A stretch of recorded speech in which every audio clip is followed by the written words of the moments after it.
Les minutes de la chute du lieutenant-colonel Paul-Henri Sandaogo Damiba. Échec et mat. Première partie. Depuis un certain temps, le colonel Damiba, revigoré par ses soutiens, notamment celui d'Alassane Ouattara, avait commencé à se sentir dans la peau de l'homme providentiel. Il n'avait pas vu d'écart qui se creusait entre lui et la troupe et entre lui et le peuple burkinabé. C'est vrai, aux premières heures, tout le monde s'était accordé sur le fait qu'il fallait un militaire doté de compétences techniques aiguës pour freiner l'avancée des djihadistes.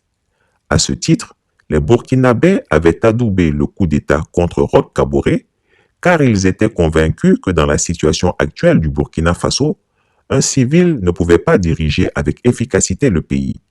C'est dans cette optique que l'installation de Paul-Henri Damiba a pu se faire avec la bienveillance-complaisance de la CEDEAO. Malheureusement, ce dernier s'est mépris sur la confiance qui lui avait été accordée et l'a considéré comme un blanc-seing.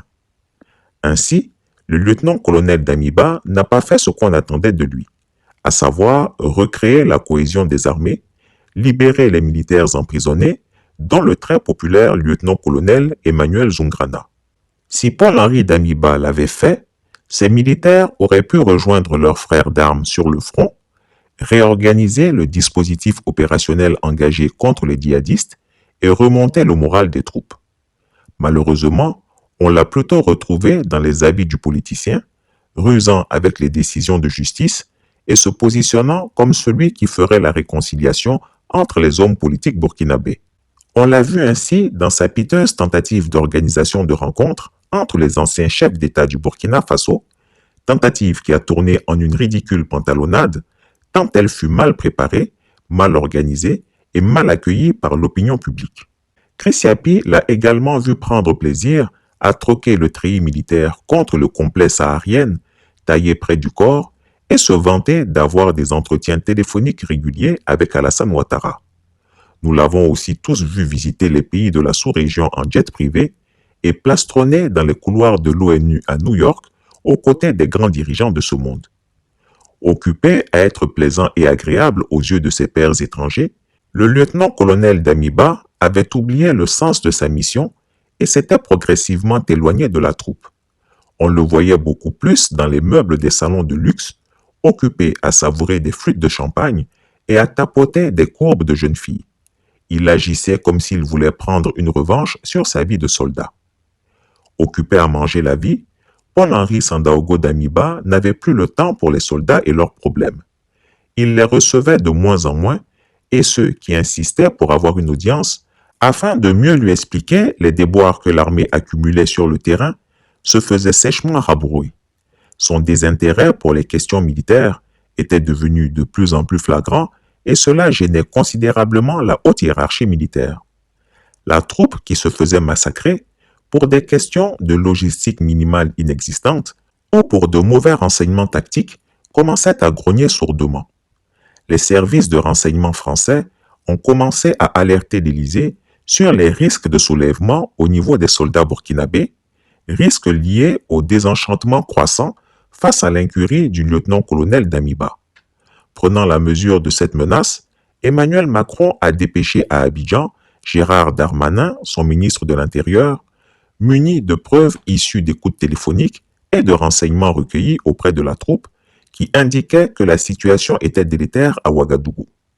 Paris avait chargé Alassane Ouattara de réveiller Paul-Henri Sandaogo Damiba de son indolence, de l'informer qu'un coup d'État était en gestation et qu'il fallait qu'il sorte rapidement de sa torpeur pour contrer les putschistes afin qu'ils ne passent à l'action.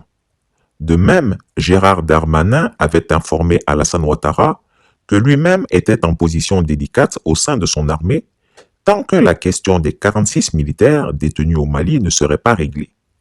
Le ministre français insistait aussi sur le fait que Mohamed Bazoum, président du Niger, demeurait également dans l'œil du cyclone.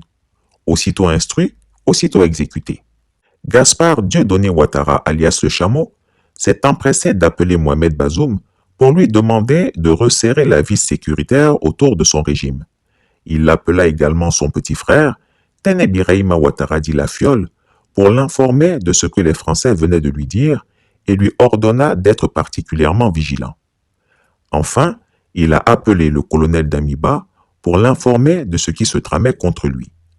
Assis sur son petit nuage, celui-ci rassura le dictateur ivoirien qu'il n'avait rien à craindre parce que lui, Paul-Henri Sandaogo Damiba, avait le soutien de la grande majorité de l'armée. Pour lui, il n'y avait juste qu'une petite minorité de soldats qui s'agitaient, mais qu'il avait la situation bien en main.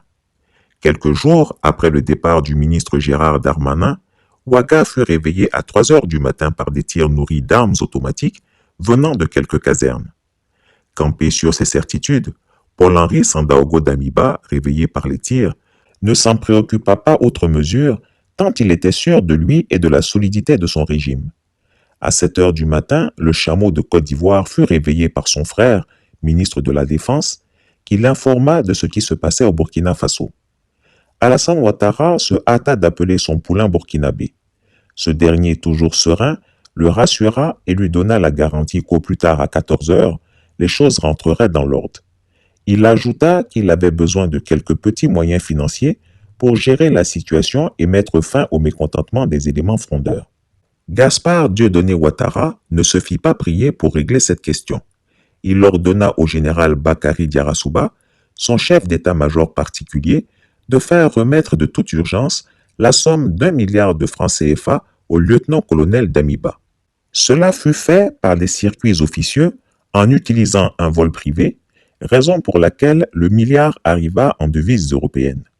Quand il réceptionna la manne censée sauver son régime, le « président du Faso » ne fut pas particulièrement généreux envers ses hommes. Il distribua quelques paquets à des unités triées sur le volet, notamment à quelques officiers des forces aériennes et à des officiers de certaines unités qu'il pensait lui être fidèles.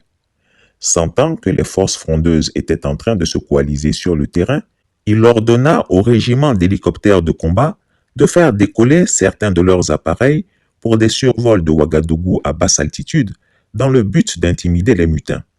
La tactique est classique. Le grondement des hélicoptères lourdement armés, volant pratiquement en rase-motte au-dessus des têtes des mutins, a le don de leur infliger la peur de recevoir un déluge de feu venant du ciel et ainsi de calmer leurs ardeurs. La Côte d'Ivoire a beaucoup utilisé cette tactique psychologique pendant les différents mouvements de contestation sociale. Ce schéma fut reproduit à Ouaga. Face à cette démonstration de puissance de la part de Paul-Henri Sandaogo Damiba, les mutins ne se laissèrent pas intimider. 5 jeunes capitaines se sont ralliés à Ibrahim Traoré. Ils ont déployé leurs hommes et se sont mis en position de combat dans les endroits stratégiques de la capitale. Ces derniers n'étaient nullement impressionnés par les hélicoptères qui survolaient la ville en rase-motte et se disaient prêts à se battre et à mourir s'il le fallait. Les hommes du colonel Damiba, chauffés à blanc, voulaient monter à l'assaut. Une partie de l'armée hésitait, ne sachant pas à quel camp se rallier. La tension se cristallisa et l'on a craint le pire. C'est à ce moment-là que de nouvelles informations circulaient, selon lesquelles Alassane Ouattara aurait pris la décision d'envoyer un détachement des forces spéciales ivoiriennes à Ouaga pour les engager aux côtés des hommes de Paul-Henri Sandaogo Damiba.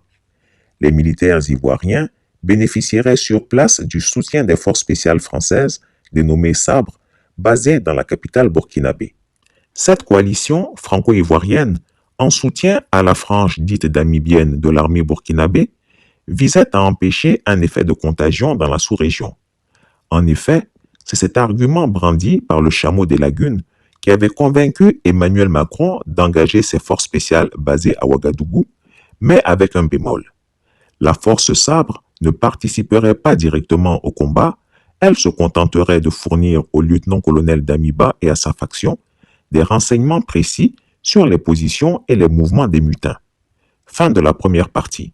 Chris Yapi ne ment pas. Retrouvez Chris Yapi sur ses 2 chaînes YouTube, sa chaîne Dailymotion, Instagram et VK.